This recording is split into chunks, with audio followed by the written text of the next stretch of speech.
Hello, everybody. Thank you for joining us.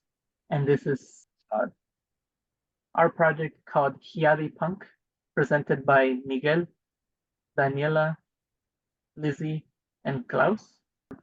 What is Hyadipunk? It's a project that takes inspiration from the solar punk and indigenous food sovereignty movements. And it's also inspired by the continuing struggle for indigenous language and cultural justice, particularly focusing on the Ñañu culture. What is the Ñañu culture?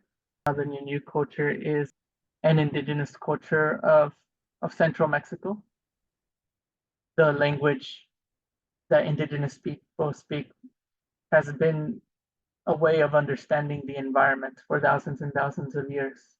And in many ways, the science of today is catching up in a few hundred years to what indigenous folks have known for thousands of years. Our vision is to create a replicable process for designing a sustainable community center that serves as the beating heart of the Ñañu community.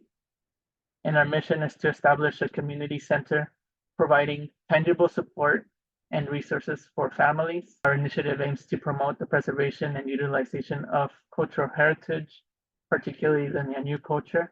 We will design a center, its building and management systems that will all embody our principles. So, hi everyone, I'm Daniela Gutierrez, I'm Mexican, and I find a deep connection with nature since it's where I thrive. Also, I'm a really organized people, so I got the role of organizing the team group, processes, and design. And also I'm focusing on the site assessment and some technical aspects. My name is Klaus Merwold, and this has been a great opportunity. We have learned many things that we can bring into the land, and as part of our stewardship for a better community and land. And I hope everyone enjoys what we have done. Hi, everyone. I'm Lizzie. I'm Mexican. I live in Mexico City. And even though I've been in the entertainment business for a long while, I've always been passionate about nature, gardening, plants, growing food. I'm very interested in water systems and a way to regenerate land. And I am Miguel. Besides being the team lead, I'm also the client and educator with roots in the Ñañu culture. My dad grew up in Lagunilla, Hidalgo, which is one town away from where this site is. I am inspired by folks in the region doing similar work, also inspired by various indigenous authors in the region, educators, culture workers, artists, and poets. Being out in nature and farming and compost activities, as well as, again, my love for the solar punk movement. And as an educator, excited about bringing opportunities for young people and families. We started by looking into the geographical area of El Valle del Mezquital in the state of Hidalgo in Mexico. And yeah, it's known for its like cactuses, thorny plants, and chaparral, economic disparity, as well as for the Ñañu culture. Our site is a half-an-acre plot in the town of Cerritos. So our initial observations were dry, pokey grasses and very dry silt, sand, gravel, especially right now during the end of the. It's a site that has been previously farmed with a crop rotation of corn of the dry season and alfalfa. During the rainy season, water pools towards the south side of the site next to the road. There's a dip in the elevation towards the south side of the site. Cerritos is located in Santiago de Anaya municipality, and this area has a temperate dry, semi-cool, semi-dry climate. We have direct sunlight throughout the day across the entire territory, and this can intensify the heat during the hot season. In the cool season, the prevailing winds come from both east and west with a slight influence from the south. And on the other hand, during the hot season, the predominant wind direction is from the east. The municipality supplies water, but a common practice on this side is to allocate our water for a few hours per day during the dry season before shutting it off. The rainy season has a duration of 4.4 months, lasting from June to the beginning of October, with an average rain of 160 millimeters. On the other hand, the dry season persists for around 7.6 months, ranging from October to May, and January stands out to be the driest month with an average rain of only 12 millimeters. This site is exposed to erosion.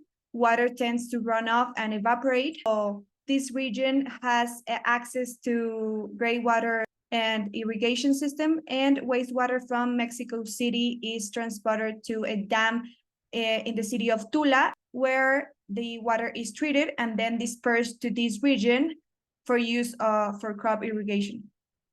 According to the landform, we are on the plain, and the predominant soil is Taoism.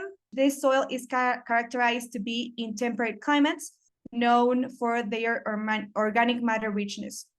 But this soil represents a exposure to erosion due to the high level of agricultural activities. Summers bring some humidity with some rain, while winters settle in cold and dryness and sometimes freezing at night. And during the short rainy season, there is constant rain and occasional thunderstorms. Also, humans have shaped landscape, and also with lots of maguey and plants and a burst of native species growing together, we could identify an explosion pattern. We have our base map of current conditions, roughly around 170 by 170 feet, a little bit varied depending on which side. So vegetation will include the alfalfa and then the grasses that are adapted to dry conditions. On the west and north side, there is a concrete canal or channel where wastewater from Mexico City is transported for irrigation purposes. And we can easily connect to municipal water and municipal energy. One of the main problems for the region would be actually droughts. Deforestation has been also a big problem because of the cement industry. It actually brings a lot of the erosion to the soil as well. Well, actually worsens the cases of droughts, water scarcity. Is actually there are risks of wildfires. So yeah, taking all of that into account, we came up with many ideas. We wanted to restore the land and promote the well-being of the community by offering capacity building, resources, activities, empowerment, and basing on all of that, our approach begins getting to know our team members. Then we assign specific elements to each team member to facilitate the design process. Then we conducted a site assessment, taking into account the client needs, Miguel's needs, the land needs, and the community needs. And after that, considering permaculture ethics, client and community values, we came up with the conceptual design and also all the resources that are available, like knowledge, traditional knowledge. We wanted to create a library, a communal space, a coffee and artisan shop, vegetable and medicinal garden, including also a forest, a food forest, and compost to restore the soil, bring fertility and nutrients to the soil. And we wanted to integrate chickens and a contemplative space.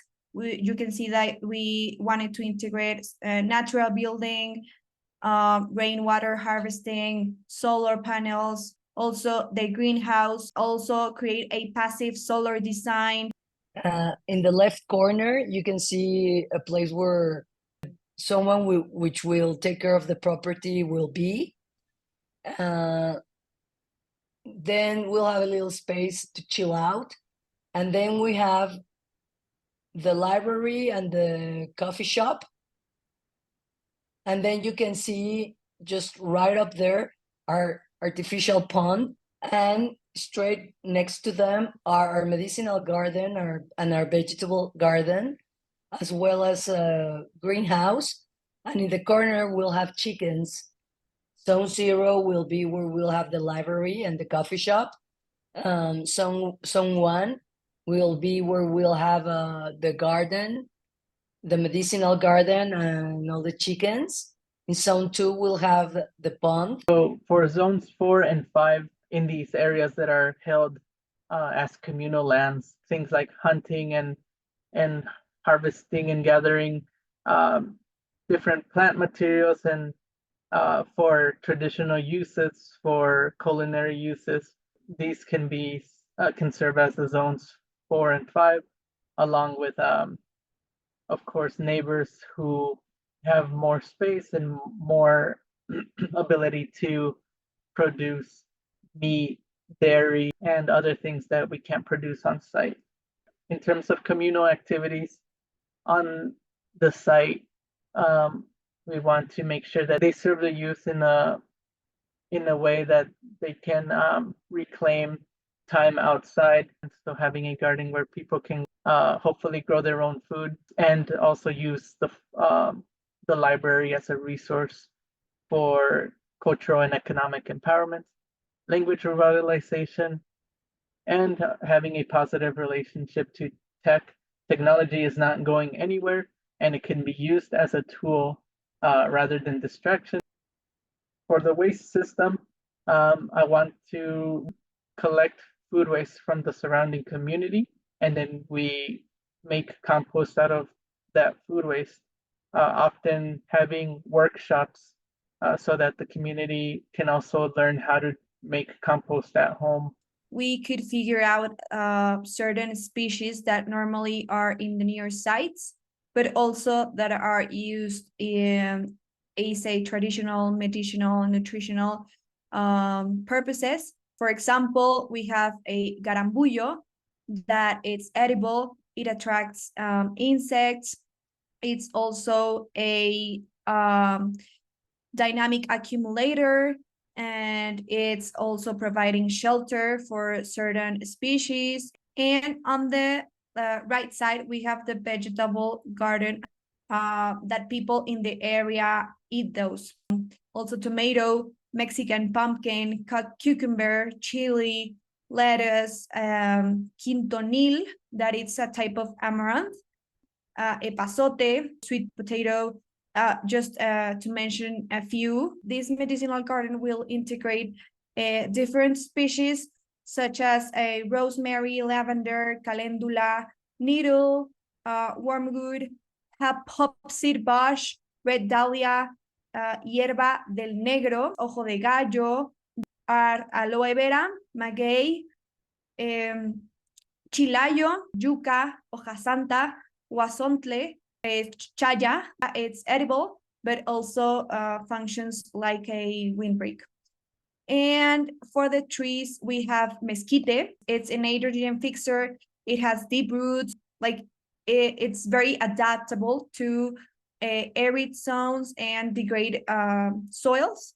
Also, we will introduce palo verde, huizache, garambullo, tejocote, and lemon tree to create this food forest and to create guilds and to create support and companionship between these plants. We'll try to be off the grid as much as we can. We'll have solar panels to cover all the needs in the library and cafeteria, for the pumps, for the pond, and to water what we are growing. Heat water with solar panels too. This energy system will also cover in the kitchen the stove, which will be electrical. In Mexico, there's a law, and all the light you produce that you don't use, the electric company buys it for you. We do have a water line from the municipality. We'll have a big tank to harvest all the water that comes down in rain season, which is a lot, but just in a period of time. I think we can cover like 4 months besides rain season to use locally instead of using the municipality water. Then we have a line of gray water, which we'll use to garden what we're growing. And we decided there to use a dripping system. Also, we'll use the pond water to enrich our land. So the funding will be actually a mixed plan of Miguel's attaining a remote job. This will also include looking up for sponsorship of various phases of the projects, like big companies around the area. We'll also try to research about international grants and partnering with organizations. This is like a resume of what we previously had, and pretty much is how we designed this to be implemented. So the first part would be actually to getting to do the design, right? So the preparation phase will be the phase number 2. This will allow us to, or part of the project of the Hyadipunk Project will actually allow to research and apply any permits and paperwork and connect all municipal resources systems such as water, electricity if needed. We would also try to connect with other possible funders to be able to start planning the further implementation of the other planning. We will also have some land healing on phase number 3, being able to gather mulch, composting. This comes up with a lot of the water system preparation that we will have.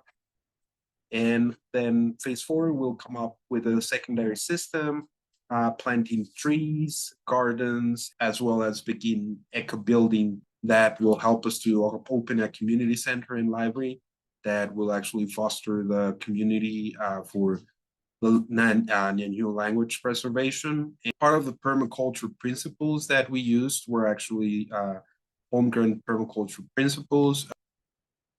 We started by observing and making a site analysis. We try to interact as much as possible with the community. The first interactions that we have with the community, for example, were with Miguel's partner and friend over in the community, that he helped us to do site assessments, also to observe what was going on, make a plant list, and as well as trying to see what we could do to implement water, electric energy storage systems that will allow us to move the energies around the area. As well, we will bring water and microorganisms for retention of the soil and remediation of the same soil. This will actually allow us to bring further income into the land by making use of the medicinal garden, bringing biodiversity into the land. There would be further fostering of diversity by building communal spaces that will allow us to do further use of permaculture practices, and also allow us to look or receive feedback from the community as many people come into the area. Now, one of the last things is that everything that we use on site must be something of use. Either the conversations that we actually do on site to what we produce on site, it must be of no waste. So we actually take care of what we're going to use and the resources that we're going to be using. So we also took the ideas of Miguel and integrated in a way that we could actually show him what it was possible to do with the land based on the ideas that he had, and how we could build the communal spaces on site. Thank you, everyone. Thank you, everyone. Thank you for listening. Thank you very much for your attention. I hope you liked Thank our you. project.